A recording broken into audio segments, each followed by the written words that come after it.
the goddess Lakshmi sitting on Burger King ad, sitting on a burger. We've seen pictures of Ganesh plastered on toilet seats.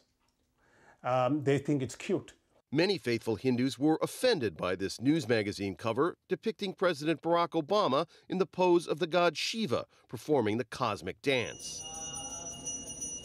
The Hindu American Foundation is pressuring the news media and school book publishers to change their depictions of Hinduism. Someday, they hope, Americans will learn that yoga means more than just a way of looking good in a pair of jeans. Now stretch the thighs back. Rob Reynolds, Al Jazeera, Berkeley, California.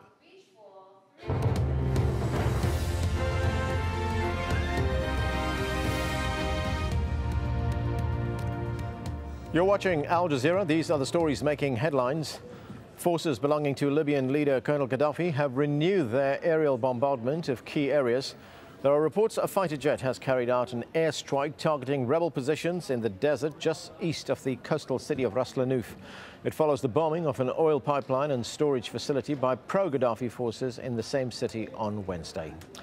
Meanwhile, a Portuguese newspaper is reporting a Libyan diplomatic source is saying Muammar Gaddafi would agree to talks of a transition of power. It comes after the Libyan leader sent an envoy to Portugal and other countries for talks. And in Brussels, both NATO and the European Union are in talks on what action, if any, to take over Libya. Russia has also banned weapons sales to the country. The opposition in Yemen has immediately rejected political reforms offered by the president.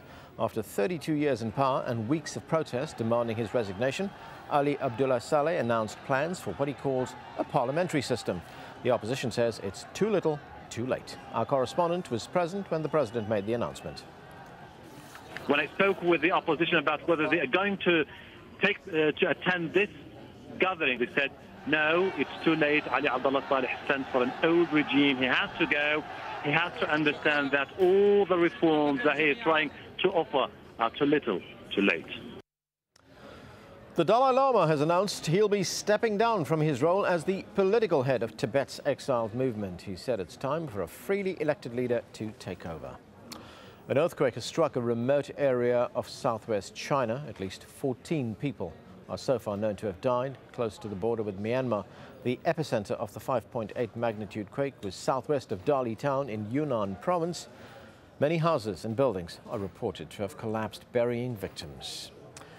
In Egypt, arrests have been made after armed men attacked demonstrators in Cairo's Tahrir Square. Pro-reform protesters say supporters of the ousted President Hosni Mubarak used knives, machetes and rocks against the protesters who were camped in the square. In Côte d'Ivoire, cocoa bean exporters have been ordered to get back to work or their stock will be seized. The disputed president, Laurent Gbagbo, wants to reverse an export ban imposed by his presidential rival, Alassane Ouattara. Those are the latest headlines here on Al Jazeera. The news continues right after People and Power.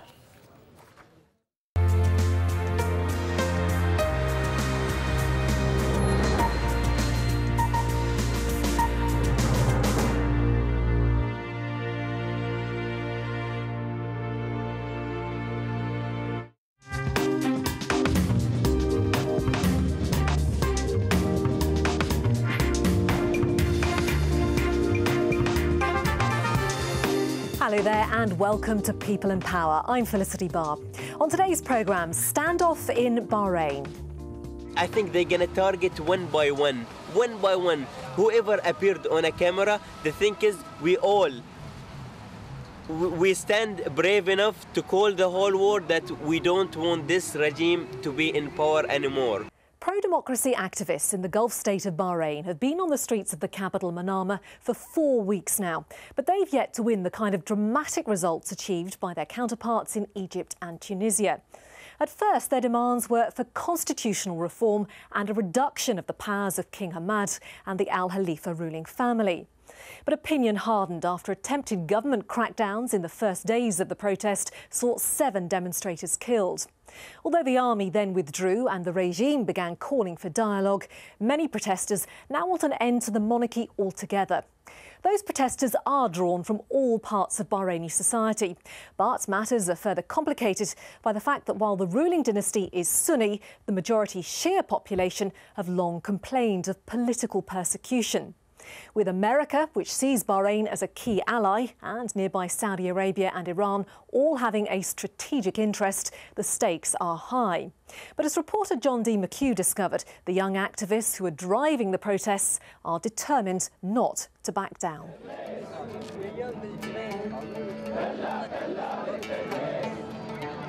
Since February 14th, following the fall of presidents of Egypt and Tunisia, thousands of protesters have been gathering at Bahrain's Pearl Roundabout, also known as Lulu Roundabout. Demonstrators have been calling for reform of the political system, which keeps power in the hands of the ruling Al Khalifa family, who have ruled for 230 years. The protest was called for on the internet by young activists like Dr. Nada Daif, who set up this medical tent with other young volunteers. It was just a Facebook call. It's totally youth behind it.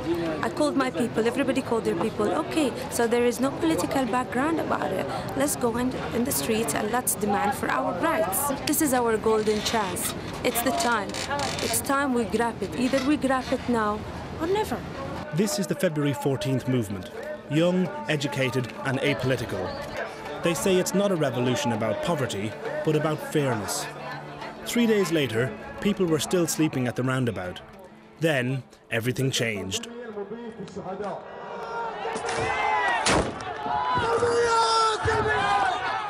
I was sleeping with my friends, and then it took me just like seconds, and to see like the policemen coming up from the bridge and attacking and shoot without any warnings, without anything. They start shooting us with a tear gas. That's when me and my father tried to take my sister out of the medical tent, but the riot police kept hitting him and beating him with these sticks. And one of the riot police, the other one, was shouting at my face, and the third one was threw a tear gas under my legs. That moment, at least 10 of the policemen came and attacked me, and they continued hitting. I couldn't resist anything. I was bleeding. I tasted the blood of myself, but this wasn't a sign for them to stop.